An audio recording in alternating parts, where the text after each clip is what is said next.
Bukelisi kubingelele sikwamukele indabeni zehora lokuqala emini lezi ndaba nizethulelwa usakhiwo ngokwasokhela ake sibheke nazo ezinohlonze emini nje. This is not a government of national unity we're talking about. We're talking about a coalition of parties to form a government.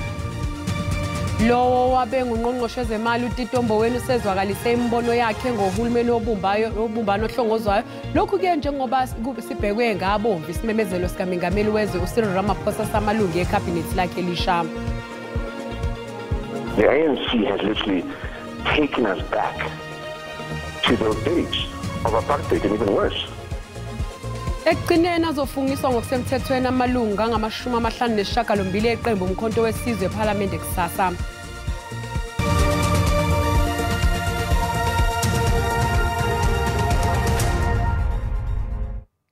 Owake waba ngungqongqoshe wezemali uTito Mboweni usehlonze lokho akholelwa ukuthi kungaba nengqinamba kuhulumeni omusha wobumbano lwamaqembu iGovernment of National Unity.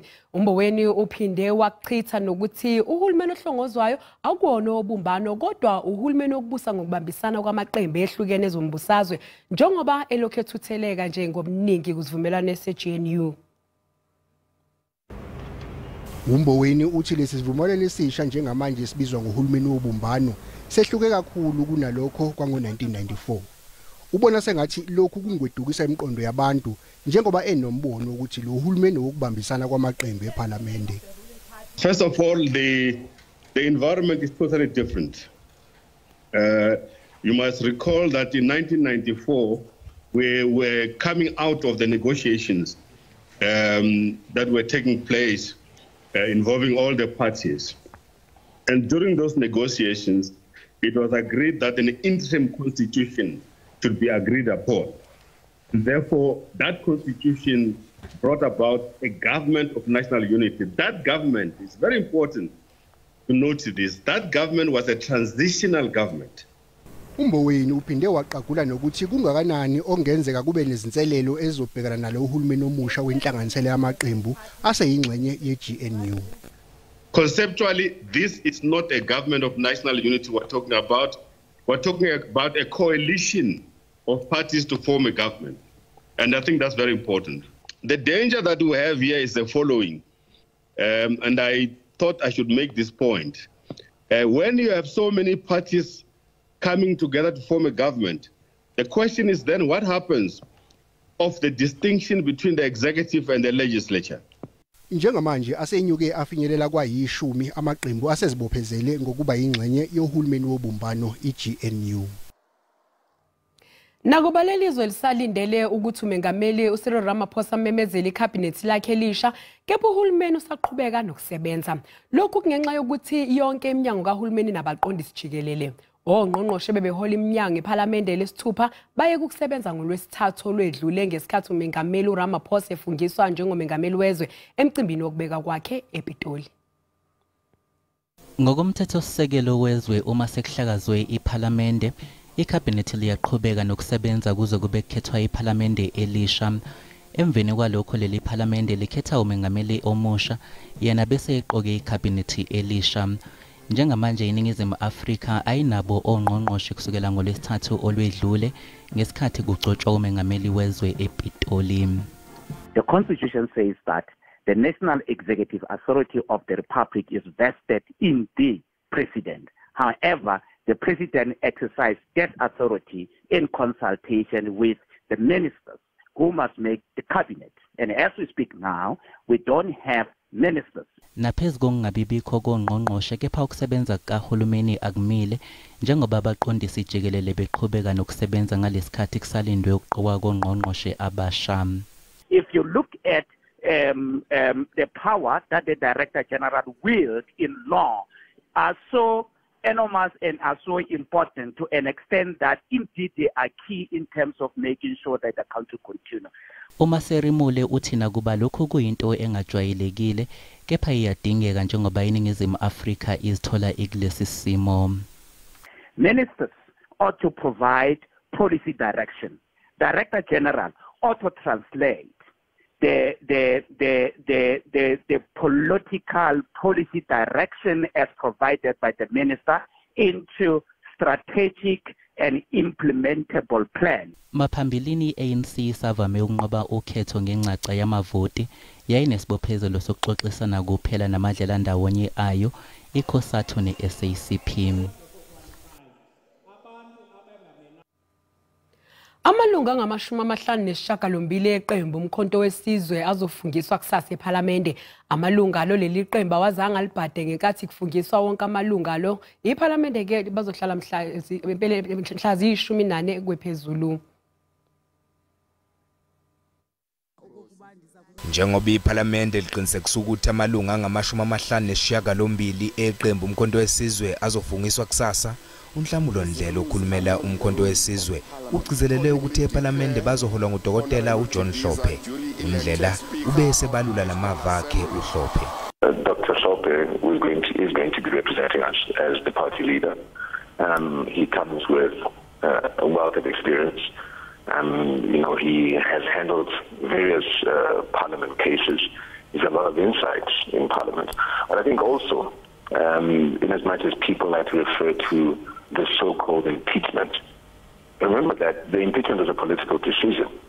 It was the ANC and the DA voting for him to be impeached. Mayelana nodaba lohulumeni wobumbano, uNdlela uthi African National Congress ibuyiselela kulele emuva. Ngokusho kukaNdlela, bona njengomkhonto wesizwe ngeke nakancane babe ingxenye yohulumeni walolu hlobo. The ANC has literally taken us back to those days of apartheid and even worse. So we cannot participate in an alliance or some sort of moonshot pact. They should call it for what it is. This is a moonshot pact that the ANC has joined. The ANC has joined a moonshot pact of individuals like Helen Zille who's going to control them. Umkhonto wesizwe uphinde wanikeza iPhalamende amanye amagama abantu abangama-29 wengeza ohlwini lwamagama owawunikeze inhloko yamajaji phambilini. Silindo kuhle ngidi eindabeni ze-SABC. Kuphangalala bayishumi kwalimala abangama-24 ngesikhathi kushayisana ibhasi, iloli kanye netekisi ku-R42 eduze naseDelmas eMpumalanga. Now what happened there was that initially the taxi driver went off the roads from N12 into R42. By the time he was going back to N12, that is when he collided side with the truck bus that was traveling on the same roads, R42 towards Bronkhorst Strait. Unfortunately, 10 people died at the scene. They were certified dead by the paramedics upon arrival at the scene. And then 24 more people sustained serious injuries. Kushona abantu abayisithupha ngesikhathi beshayiswa imoto emgwaqeni R61 eMbizana eEastern Cape kulempela sonto. Okhulumela umnyango wezokuthutha kulesifundazwe uNathip Nqose uthi umsolwa osolwa ngokudala lenhlekelelo uvela enkantolo namhlanje. You cannot deny the fact that it's not ideal for either drivers or pedestrians. You remember it's the same stretch of the road that claimed the life of Icon and liberation struggle icon, Mr. Mbongeni Ngema. He also lost his life on that stretch of the road. It is a stretch of the road that is of great interest to us as the Eastern Cape Department of Transport, and of course working with our colleagues at national level, Sanbran, to try and attend to some of the challenges that are facing that road. Of course, you mentioned the issue of potholes, and of course the issue of lack of pedestrian walks. Those are some of the things that need to be attended to. Sathi quyetolo kanti masibuya sizokuphathela uWT. Ngizizwa buhlungu kakhulu ngoba ama mobile clinic awusizo kakhulu emphakathini. Ukwenyuka kwezinga lokuduna kweimoto zomnyango wezempilo ezingomahamba nendlwane lokushini laseMlazi sekube nomthelela wokuthi kugcine kumiswe ukusebenza kwalezi imoto eMlazi namaphethelo.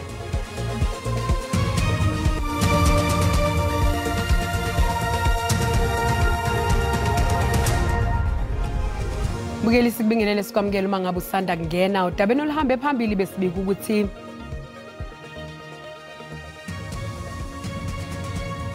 lo wabe ungqongqoshe wezemali uTito Mboweni usezwakalisa imbono yakhe ngohulumeni wobumbano ohlongozwayo. Lokhu njengoba sibhekwe ngabomvu isimemezelo sikaMengameli wezwe uCyril Ramaphosa samalungu eCabinet lakhe elishambu. Sibukela sikukhumbuza ukuthi lezi indaba zikhona ku YouTube na ku SABC Plus. Ngena kuzo uzicinge ngamagama athi SABC izindaba na kanjani uzozithola. Iqembu lezombusazwe iRise Mzansi selingxenye yamaqembu ayilishumi ukungena ngokusemthethweni kuhulumeni obumbano okuzwelonke. Umholi weqembu uSongezo Zibi uthi akakacela isikhundla esithile sikahulumeni futhi leli ke ithuba elihle lokufeza abakuthembisa emqulwini wabo zethembiso zokhetho. Yes, they've been signaling for now a couple of days. You remember, just after the elections, they've been signaling about by parties indicating that they won't just go in there to decorate the government and kind of add numbers in and stuff. They want some substantive positions that they would not, they would have to bargain for what they have. Remember the PA saying if they don't get home affairs or police or something that they understand, they will not accept arts and culture or anything of that nature. You remember that Helen Zille has been signaling quite several times, even as soon as yesterday, about the need to understand that this is a coalition of equal partners, which then is to say we will have a say about what we accept or what we do not accept. Ikhabhinethi elisha lase-Free State linomsebenzi omkhulu wokwenza ngcono izinga lokuhlinzeka kwedingo emphakathini njengoba izakhamuzi zakhona sezikhalaze kaningi ngedingo nqangi. Emva kokugcotshwa kwabazokwengamela iminyango ehlukene bonke sebethembisa ukuthi bazosebenza ngokuzikhandla. Sawuqalile umsebenzi emva kokufungiswa ngokuphelele likhabhinethi lakulesifundazwe lihambele isibhedlela ePilonomi lingamemezelanga. Lifice isimo esishaqisayo kulesibhedlela esikhungethwe izinkinga ezimbalwa. I am not happy at all, but what I've observed here is an issue of management. You know, sometimes when you deal with people, put yourself in their shoes. How do you survive when you don't have ablution facilities in an area? How do you survive in your own house when you cannot access a simple thing like toilet? So really, it's really embarrassing to us. Izakhamuzi zinenqwaba yezinto ezifuna zilungiswe. Zithilehlile izinga lokhanjiswa kwezidingo emphakathini. We want them to change things. Things mustn't be the same like how they were. They must help us with that. I'm not expecting much from this. We'll rather see mabazibonisa ukubana bazawusenzela nto. Mabazibonisa ukuqala. Let them prove themselves. Because as it stands, akuna mntu esimthemba esibona ukuba ngakwazi ukusinceda. Owengamele ezemsebenzi kanye nenqalasizinda uDibolelo Mance uye yedwa ilungu elizoqhubeka nokusebenzela umnyango abevele usebenzela. Umance uthi uzokhuphula amasokisi. To ensure that we really do as we are supposed to do, because part of the challenges that municipalities have today are informed by our inability to pay them. uLetsuha Mathayi ugcizelele ukuthi ezempilo yizo azogxila kuzo kakhulu njengoba zidingwa yiwona wonke umuntu.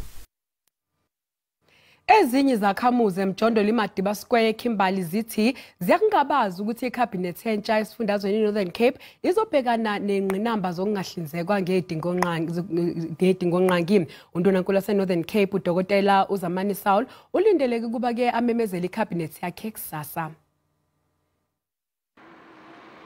Lezi zakhamuzi zithi ibheke ngabomvu kumenyezelwa kwekhabhinethi.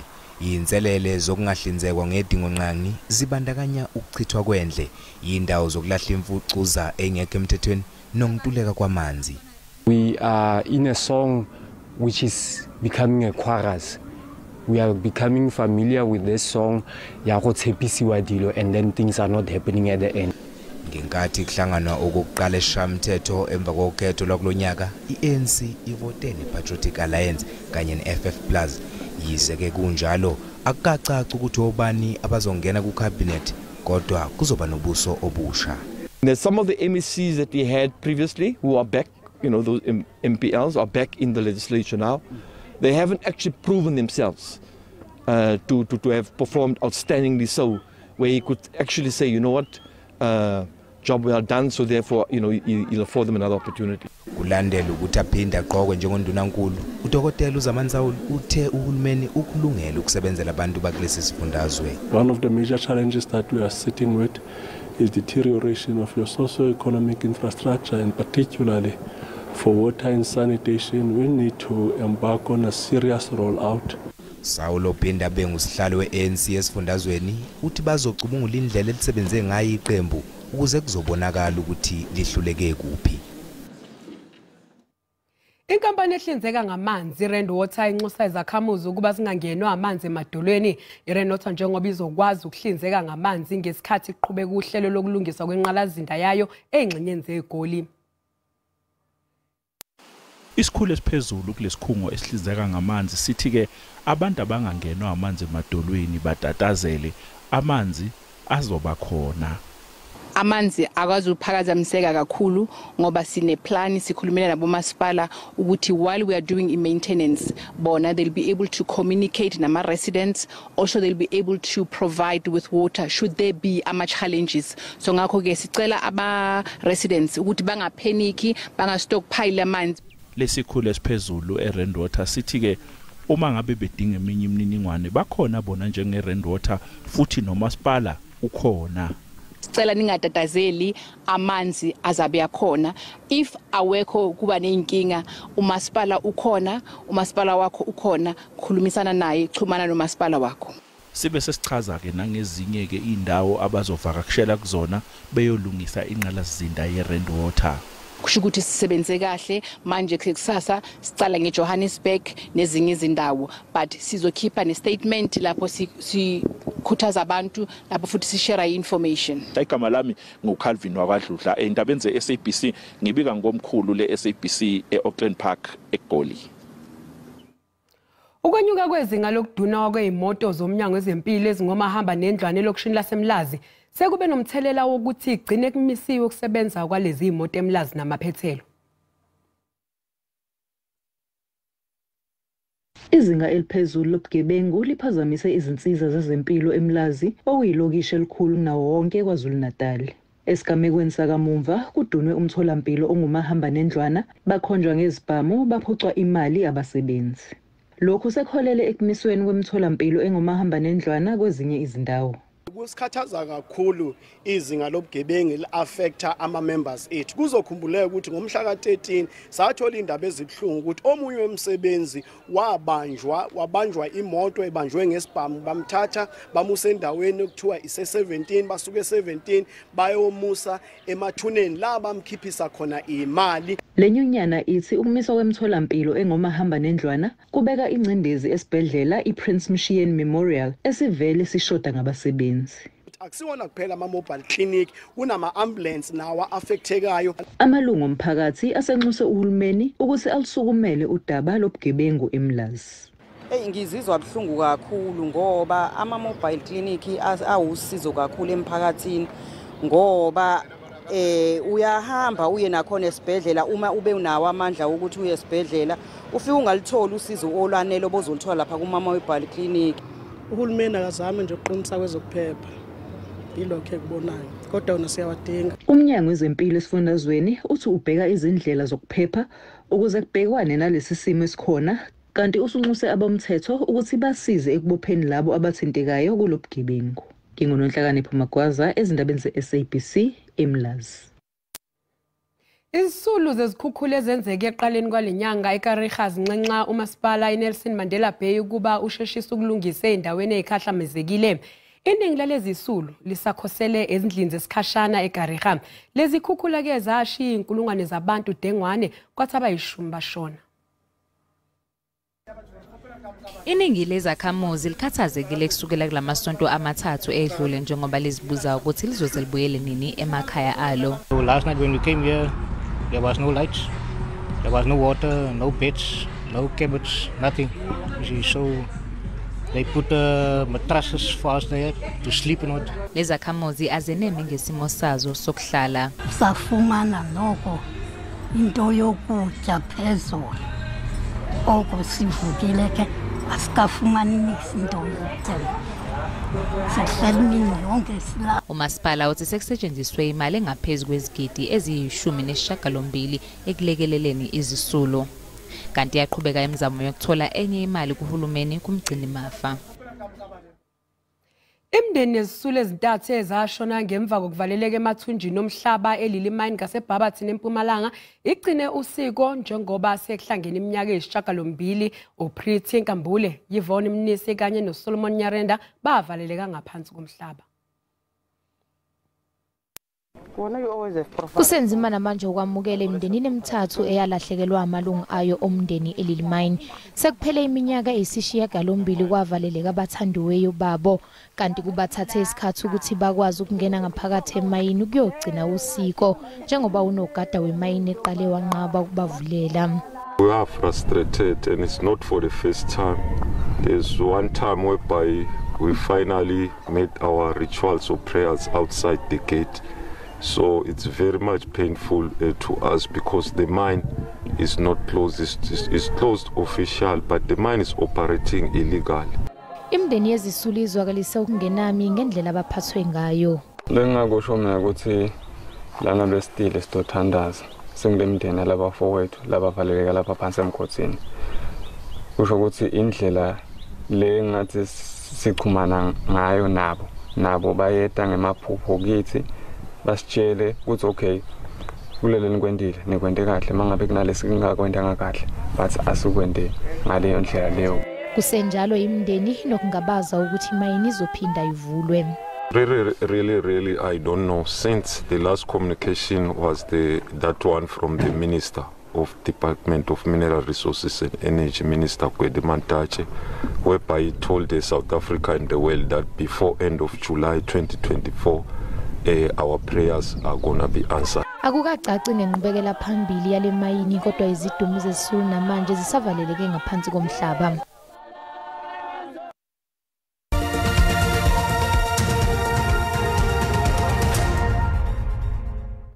Iqembu lesizwe lekhilikithi yeProteas ligoqise iWest Indies ukuze lidlulele emidlalweni owandulelo wamanqamu omqhudelwano wendebe yomhlaba ye-T20 osingethwe khona eWest Indies naseMelika.